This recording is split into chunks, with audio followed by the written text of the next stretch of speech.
বন্ধুরা, March for unity এই যে কর্মসূচি, সেটাতে সমন্বয়কারী রূপেই জামাত ইসলামের যে পুত্ররা, রাজাকাররা, পাকিস্তানের যে সৈনিকেরা, নব্য সৈনিকেরা, তারা পুরোপুরিভাবে ব্যর্থ হয়েছে। তারা সংবিধানকে কবর দিবে বলেছিল। আপনারা দেখেছেন গণ অধিকার পরিষদের ভিপি নূর তিনি বলছেন সংবিধান পরিবর্তন করার প্রয়োজন নেই, সংশোধন করা যেতে পারে। বুঝতে পারছেন তো কিসের ইঙ্গিত এগুলো? বন্ধুরা, এই বিষয়গুলো নিয়ে কিন্তু আমরা আগেই বলেছি যে সংবিধান পরিবর্তন, মুজিববাদের কবর, সংবিধানের কবর, এই যে বিষয়গুলো, এগুলো আসলে ভালোই হয়েছে। তারা কর্মসূচি দিবে, তারপরে হচ্ছে আপনার বিভিন্ন ধরনের অপ্রীতিকর ঘটনা ঘটাবে। এগুলো করলে এক হিসাবে ভালো। খেয়াল করে দেখুন, আমি দেখলাম এই সমন্বয়কারীরা মানে জামাত ইসলাম ছাত্র শিবিরের যে ছত্রছায়া কাকে বলছে যে নির্বাচনের কথা বললে তারা নাকি আবার রাজপথে নামবে। মানে নির্বাচন এই নিয়ে কোনো কথা বলা যাবে না, মানে নির্বাচনের কথা বললেই তারা মাঠে নেমে যাবে, এই হুঁশিয়ারি দিয়েছে।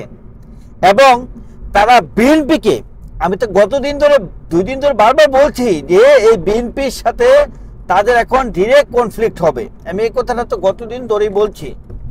তো তিনি বলছেন যে বিএনপিকে হুঁশিয়ারি করেছেন যে বারবার যদি নির্বাচনের কথা বলেন তাহলে তারা রাজপথে নামবেন। এইবার তারা বিএনপিকে নাকি দেশ ছাড়া করবেন, এই বলে ছাত্র শিবিরের কর্মীরা হুঁশিয়ারি দেন। এবং এখানে তারা মেনশন করেছেন যে বিএনপি নাকি টেন্ডারবাজি করে, চুরি করে, ডাকাতি করে, এইগুলো নিয়ে তারা মন্তব্য করেছেন। মানে বুঝতে পারছেন যে আমি গতদিন ধরে যেটা বলছিলাম যে এখানে একটা ডিরেক্ট কনফ্লিক্ট আমি দেখতে পাচ্ছি বিএনপির সাথে। যেহেতু আওয়ামী লীগের অবস্থান ডিরেক্টলি কোনো অবস্থান নাই, দূর থেকে অবস্থান আছে, যেটা কিনা 20 তারিখের পর থেকে, জানুয়ারির 20 তারিখের পর থেকে আপনারা আওয়ামী লীগের তৎপরতা এবং মাঠে পার্টিসিপেশন দেখতে পাবেন। তো বন্ধুরা, এই যে তাদের যে কর্মসূচিটি, এটা কিন্তু পুরোপুরিভাবে ব্যর্থ। এই জন্য ব্যর্থ বললাম যে তাদের যে নাটক, এই যে ঘোষণাপত্রের নামে যে নাটক, সেটা জনগণ বুঝে গেছে। এবং এই কর্মসূচির আগেই, মানে যেখানে দাবি করার আগেই সেই দাবি মেনে নিয়েছে ইউনূস সরকার। তারা বলছে যে তারা ঘোষণাপত্র প্রকাশ করবে, মানে তারা এখন একটু টাইম নিয়ে বুঝে শুনে, আমি তো বলেছি 20 তারিখের আগে তারা কিছু নাটক করবে, আরো কিছু নাটক তারা করবে। তো এই নাটকগুলোর বাকি ছিল, এই নাটকগুলো করছে এখন পুরোপুরিভাবে। গত দিনের কর্মসূচিতে তারা ব্যর্থ।